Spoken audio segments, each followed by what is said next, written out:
Welcome back to my channel. ನಾನು ನಿಮ್ಮ ಪ್ರೀತಿಯ ಮೈಸೂರಿಗೆ ಸುಚಿತ್ರ ಗೌಡ ಮಾತಾಡ್ತಾ ಇರೋದು. ತುಂಬ ಜನಕ್ಕೆ ಅನಿಸಿರುತ್ತೆ ಮಂತ್ರಾಲಯಕ್ಕೆ ಹೋಗಬೇಕು, ನಾವು ರಾಯರನ್ನ ನೋಡಬೇಕು, ರಾಯರ ದರ್ಶನ ಮಾಡ್ಕೊಬರ್ಬೇಕು ಅಂತ. ತುಂಬ ಜನ ಕಾರಣಾಂತರದಿಂದ ಹೋಗಿರಲ್ಲ, ಇಲ್ಲ ಅಂತಂದರೆ ಏನೋ ಒಂದು ಕಾರಣ ಇರುತ್ತೆ ಹೋಗೋಕ್ಕಾಗೇ ಇರಲ್ಲ. ಅಂಥವರು ಬೆಂಗಳೂರಲ್ಲಿರೋರು ಬಂದು ಇಲ್ಲಿ ವಿಸಿಟ್ ಮಾಡಿ. ಇದು ಜಯನಗರ್ 5th ಬ್ಲಾಕಲ್ಲಿರೋದು. ನಿಮಗೆ ಸೇಮ್ ಮಿನಿ ಮಂತ್ರಾಲಯ ಅಂತ ಅನಿಸುತ್ತೆ. ಆ ಮಂತ್ರಾಲಯಕ್ಕೂ ಈ ಮಂತ್ರಾಲಯಕ್ಕೂ ತುಂಬ ಚೆನ್ನಾಗಿದೆ. ನೀವು ನೋಡ್ತಾ ಇರ್ಬೋದು ಹೊರಗಡೆ ಹೇಗಿದೆ ಅಂತ. ಸೇಮ್ ಇದು ನಿಮಗೆ ಬೆಳಿಗ್ಗೆ ಟೈಮು ಇಲ್ಲಾಂದರೆ ಮಧ್ಯಾಹ್ನ ಟೈಮ್ ಬಂದರೆ ಇಷ್ಟು ರಶ್ ಇರಲ್ಲ. ಸಂಜೆ ಟೈಮ್ ಆದರೆ ಎಲ್ಲ ಕೆಲಸ ಮುಗಿಸ್ಕೊಂಡು ಬರ್ತಾರೆ. ಆ ಟೈಮಲ್ಲಿ ತುಂಬ ರಶ್ ಇರುತ್ತೆ ಸಂಜೆ ಟೈಮಲ್ಲಿ. ಬೆಳಗ್ಗೆ ಟೈಮ್ ಹೋದರೆ ನೀವು ಆರಾಮಾಗಿ ದರ್ಶನ ಮಾಡ್ಕೊಂಡು ಬರ್ಬೋದು. ಸಂಜೆ ಕೂಡ ದರ್ಶನ ಮಾಡ್ಕೊಂಡು ಬರ್ಬೋದು. ಬಟ್ ಬೆಳಿಗ್ಗೆ ಮಧ್ಯಾಹ್ನ ಟೈಮ್ ಆದರೆ ನಿಮಗೆ ಇನ್ನೂ ಆರಾಮ್ ಅನಿಸುತ್ತೆ. ಸೊ ಬನ್ನಿ ಈಗ ಒಳಗಡೆ ಹೋಗೋಣ, ಹೇಗಿದೆ ಏನು ಅಂತ ತೋರಿಸ್ತೀನಿ. ನೋಡಿ, ನಾನು ಹೇಳಿದೆ ಅಲ್ವಾ ಮಧ್ಯಾಹ್ನ ಟೈಮ್ ಆದರೆ ಏನೋ ಅಷ್ಟು ರಶ್ ಇರೋಲ್ಲ, ಸಂಜೆ ಟೈಮ್ ರಶ್ ಇರುತ್ತೆ ಅಂತ. ತುಂಬ ರಶ್ ಇದೆ. ನೀವು ಹಾಗೆ ನೋಡ್ತಾ ಇರ್ಬೋದು. ಇಲ್ಲಿ ರಾಘವೇಂದ್ರ ಸ್ವಾಮಿದು ಫೋಟೋ ಸುತ್ತ ಹಾಕಿದ್ದಾರೆ. ಅವರು ಹೇಗಿತ್ತು, ಅವ್ರ ಜೀವನ ಶೈಲಿ ಹೇಗಿತ್ತು ಆ ಥರದ್ದು ನಂದು ಫೋಟೋ ಹಾಕಿದ್ದಾರೆ, ಅದನ್ನು ನೋಡ್ಬೋದು. ಈಗ ನೋಡಿ ದೇವ್ರ ದರ್ಶನ ಮಾಡಿಸ್ತೀನಿ. ದೇವರು ನೀವೆಲ್ರಿಗೂ ಒಳ್ಳೇದು ಮಾಡಲಿ ಅಂತ ಕೇಳ್ಕೊಳ್ತೀನಿ. ಇವತ್ತು ಏಕಾದಶಿ ಆಗಿತ್ತು, ಹಾಗಾಗಿ ಅಲ್ಲಿ ಪೂಜೆ ಏನೋ ಅಷ್ಟು ಮಾಡ್ತಿರ್ಲಿಲ್ಲ.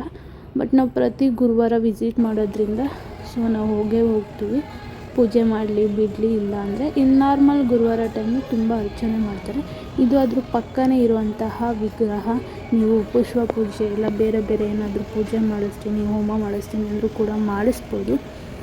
ಹಾಗೆ ಸ್ವಲ್ಪ ಹಿಂದೆ ಹೋದರೆ ನಿಮಗೆ ಅದ್ರ ಹಿಂಭಾಗ ಅಂದರೆ ಏನು ರಾಘವೇಂದ್ರ ಸ್ವಾಮಿದು ದೇವರಿದೆ ಅದ್ರ ಹಿಂಭಾಗ ಬಂದರೆ ನಿಮಗೆ ಈ ಥರದ್ದೊಂದು ಸಭಾಂಗಣ ಸಿಗುತ್ತೆ. ಅಂದರೆ ಈಗೇನಾದರೂ ಮ್ಯೂಸಿಕಲ್ಲು ಸಂಗೀತ ಕಾರ್ಯಕ್ರಮ ಇರ್ಬೋದು, ಇಲ್ಲಾಂದರೆ ಏನಾದರೂ ಫಂಕ್ಷನ್ ಇರ್ಬೋದು, ಆ ಥರದ ಇಲ್ಲಿ ಮಾಡ್ತಾರೆ. ಇದು ಮಂಟಪ ಥರ. ಹಿಂದೆ ಯಾರಾದರೂ ವಿಸಿಟ್ ಮಾಡಬೇಕು ಅನ್ನೋರು ಒಮ್ಮೆ ಒಂದು ಸಲ ಭೇಟಿ ನೀಡಿ, ತುಂಬ ಚೆನ್ನಾಗಿದೆ. ಈ ಸಲ ನಾನು ನನ್ನ ಅಕ್ಕ ಜಯನಗರ್ 5th ಬ್ಲಾಕ್ ಹೋಗಿದ್ವಿ. ನಾವು ಆಲ್ಮೋಸ್ಟ್ ನಮ್ಮ ಮನೆ ಹತ್ರ ಇರೋ ದೇವ್ರಿಗೆ ಹೋಗ್ತೀವಿ. ಆದರೂ ನಾವು 5th ಬ್ಲಾಕ್ ಜಯನಗರ್ಗೆ ಹೋಗಿರಲಿಲ್ಲ, ತುಂಬ ದಿನ ಆಗಿತ್ತು ಅಂತ ಹೋದೆ. ನಿಮಗೂ ಒಂದು ಯೂಸ್ಫುಲ್ ಆಗ್ಬೋದು ಈ ವಿಡಿಯೋ ಅಂತ ಅಂದ್ಬಿಟ್ಟು ನೋಡ್ತಾ ಇರ್ಬೋದು. ಹಾಗೆ ಹೊರಗಡೆ ತುಳಸಿ ಕಟ್ಟೆ ಇತ್ತು, ಅದಕ್ಕೆ ಪ್ರದಕ್ಷಿಣೆ ಹಾಕ್ಕೊಂಡು ಬಂದೆ. ಇದು ನಾನು ಹೇಳಿದ್ನಲ್ಲ, ನಾವು ಪ್ರತಿ ವಾರ ಬರ್ತೀವಿ ನಮ್ಮ ಮನೆ ಹತ್ರ ಇರೋದು ಅಂತ. ಇದು NR ಕಾಲೋನಿಯಲ್ಲಿ ಇರೋದು. ಈ ರಾಘವೇಂದ್ರ ಸ್ವಾಮಿ ಮಠದಲ್ಲೂ ಅಷ್ಟೇ ತುಂಬ ಚೆನ್ನಾಗಿ ಪೂಜೆ ಮಾಡ್ತಾರೆ. ಪ್ರತಿ ವಾರವೂ ಒಂದೊಂದು ಥರ ಹೂವಿನ ಅಲಂಕಾರ ಮಾಡ್ತಾರೆ. ಸೊ ಬನ್ನಿ ಒಳಗಡೆ ಹೋಗೋಣ. ನೋಡಿ, ಇಲ್ಲೂ ಅಷ್ಟೇ ಸಂಜೆ ಟೈಮ್ ತುಂಬ ಕ್ರೌಡ್ ಇರುತ್ತೆ, ಅಷ್ಟು ಜನಗಳಿರುತ್ತೆ.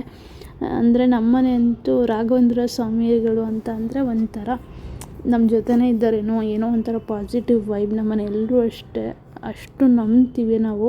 ನಮ್ಮದೇನೋ ಒಂದು ಒಳ್ಳೆ ಕೆಲಸ ಆಗಿರ್ಬೋದು, ಏನೇ ಒಂದು ಆಗಿರ್ಬೋದು, ಓಕೆ ನಮ್ಮ ಜೊತೆ ಅವ್ರು ಇದ್ದಾರೆ.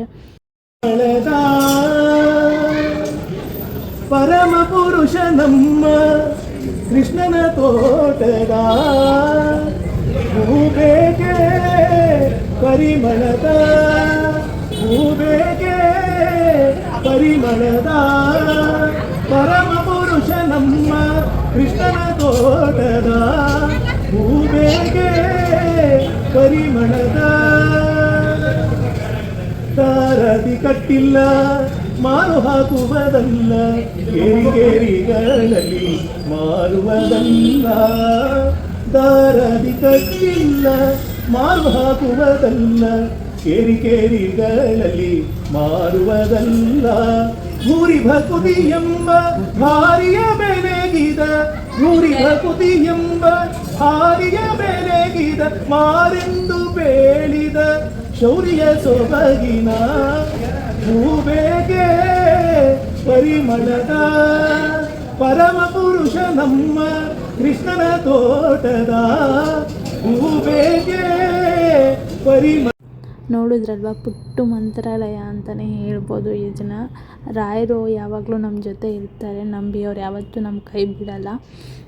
ಐ ಹೋಪ್ ನಿಮಗೆಲ್ರಿಗೂ ಈ ವಿಡಿಯೋ ಇಷ್ಟ ಆಗಿದೆ ಅಂತ ಅಂದ್ಬಿಟ್ಟು. ಇನ್ನೂ ಯಾರ್ಯಾರೆಲ್ಲ ನನ್ನ ಚಾನಲ್ನ ಸಬ್ಸ್ಕ್ರೈಬ್ ಆಗಲ್ಲ ಅವರೆಲ್ಲ ಸಬ್ಸ್ಕ್ರೈಬ್ ಮಾಡಿಕೊಡಿ. ಇವತ್ತು ಪ್ರಸಾದ ಕೂಡ ಸಿಕ್ತು. Thank you for watching.